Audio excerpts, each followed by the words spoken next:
दोस्तों, मेरा नाम अरविंद है। मेरी हाइट 5 फुट 4 इंच है। मैं आज जो सुनाने जा रहा हूँ वो एक सच्ची घटना पर आधारित वाकया है। दरअसल हुआ यूं कि हमारे पड़ोस में एक कपल रहने आया था। उन दोनों की जोड़ी बहुत ही सुंदर दिख रही थी। वो हमारे पड़ोस में कुछ दिन पहले ही रहने आए थे। मम्मी ने बताया कि उनकी शादी अभी कुछ समय पहले ही हुई है। मैं उनको भाभी कहकर बुलाता था। मैंने पहली बार उनको शिफ्ट होते ही देख लिया था तो मेरी सोच में बदलाव हो गया। वो एकदम हीरोइन जैसी थी। उनका रंग भी साथ और कद काठी भी भगवान ने अच्छी दी थी। उनके शिफ्ट होने के कुछ दिन बाद सबने मिलने की सोची। हम उनके पड़ोसी थे तो मेरी माँ और दूसरे लोग उनसे मिले। अब अक्सर भाभी से मुलाकात होती रहती किंतु बातचीत नहीं हुई। वे अक्सर ही बालकनी में दिखती किंतु बात नहीं होती। एक दिन वो नोटिस करने लगी कि मैं भी बालकनी में आता हूँ। एक दिन मैंने देखने की हिम्मत की तो वो घूरने लगी और अंदर चली गई। मुझे लगा कि उन्हें गुस्सा आ गया होगा क्योंकि मैं अक्सर ही वहां डोलता रहता था। अब मुझे डर लगा तो मैं भीतर चल गया और अपनी बालकनी में कुछ दिन गया ही नहीं। फिर एक दिन शाम को जब मैं बालकनी में बैठा था तो भाभी ने मुझे मेरे नाम से पुकारते हुए बुलाया, अरविंद। तो मैंने भाभी से कहा, जी भाभी, बोलिए। भाभी जरा घर पर आना, तो मुझे एक काम है। मैं, क्या काम है भाभी? तो उन्होंने कहा, मुझे कुछ सामान उतरवाना है अलमारी के ऊपर से। मैं अपनी माँ को बोलकर भाभी के घर चला गया। भाभी ने कहा, पानी पियोगे?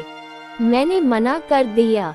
भाभी बोली, मुझे अलमारी के ऊपर से सामान उतारना है, तुम उतार दो, मुझे गिरने का डर लग रहा है। मैंने भाभी से कहा, आप चढ़ने के लिए एक टेबल ले आइए।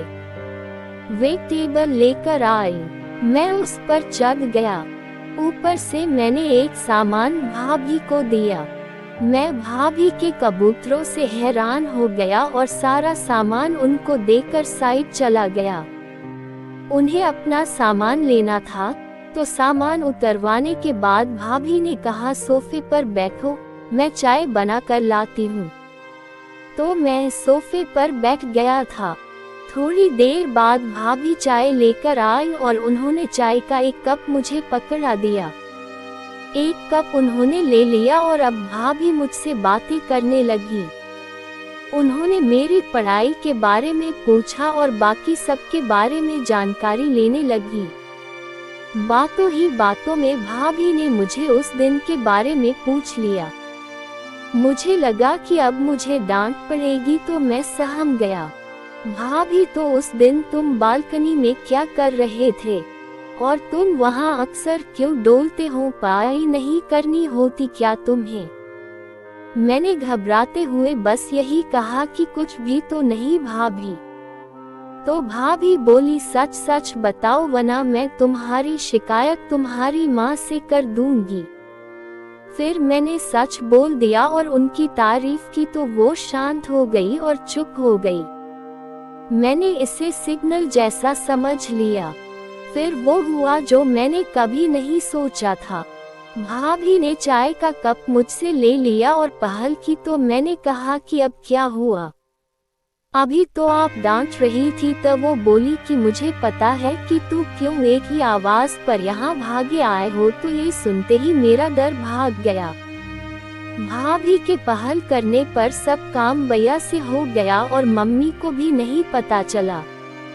अब भाभी काम के बहाने या तो हमारे घर आती रहती या फिर मुझे मम्मी को बुलाकर बुलवा लेती। कहानी पसंद आने पर वीडियो को लाइक और चैनल को सब्सक्राइब करना नहीं भूले।